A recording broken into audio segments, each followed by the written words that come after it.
went to war. I'm sure it happened in 64. It might have happened in 63 or 2. His father said, will you please get shot, for it will certainly help a lot, and we can use your pension if you do. He went away on a wintry day. He fell in a river and started to shiver. He said to the general, this isn't nice. You see that the river is covered with ice, and icicle froze on the end of my nose. I know I'll be dead with a cold in the head. Now whoever told you a soldier's life was fun?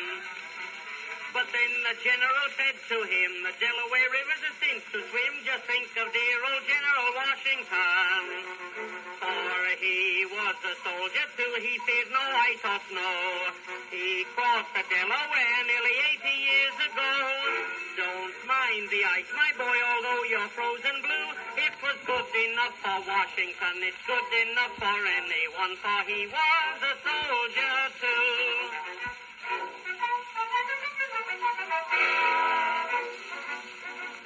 Now this young fellow who went to war, his Christian name it was Isidore. I can't believe it's a Christian name at all.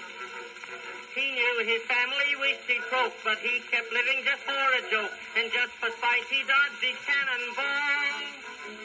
He wouldn't keep still when they started to drill. He said, I'm no gunner, but I'm a good runner. The captain said, Izzy, you're terrible dumb. When he wasn't looking, they gave him a drum. Inside of a year, he could play by ear. He said it was grand when he got in the band. He thought that he wasn't a soldier anymore. But when it came to the battle front, they put the orchestra out in front, where it was twice as bad as it was before.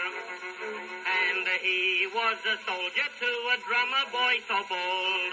He played a hot old time, but his feet were getting cold. He fell and dropped his drum as bullets round him flew.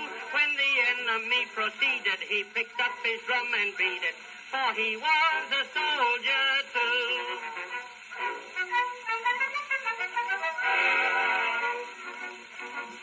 Brave Isidore made the foeman run. They all ran after him, everyone. He made the marathon race look like a fool.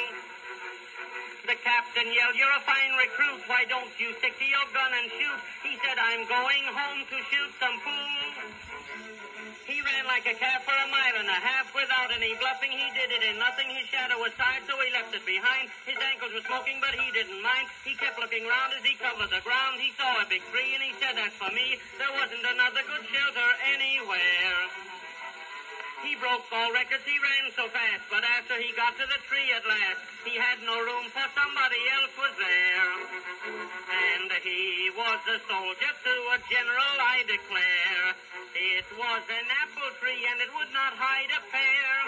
He shoved poor Isidore out where the bullets flew, and he said, keep still, don't raise a fuss. This tree won't hide the both of us, for he was a soldier too.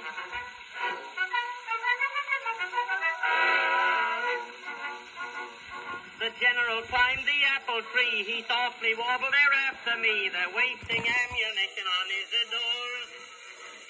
He said to Izzy, they'll get you yet. You look just like a mosquito net. You are the softest march in all the war. 2 nurses came round as he lay on the ground. One of them said, Lizzie, just look at poor Izzy. The other one said, Billy Rich, if he's dead, we'll stake out a claim, for he's stuck full of lead. They went through his clothes and they tickled his nose. He started to cough, so they carried him off. They took him away just behind the Red Cross shield. The general said, here's a tip for me, and then he tumbled out of the tree. He thought he saw a chance to get off the field.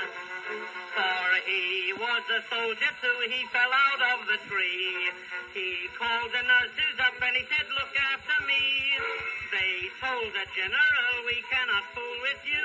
All our surgeons, they are busy picking bullets out of Izzy, for he was a soldier too.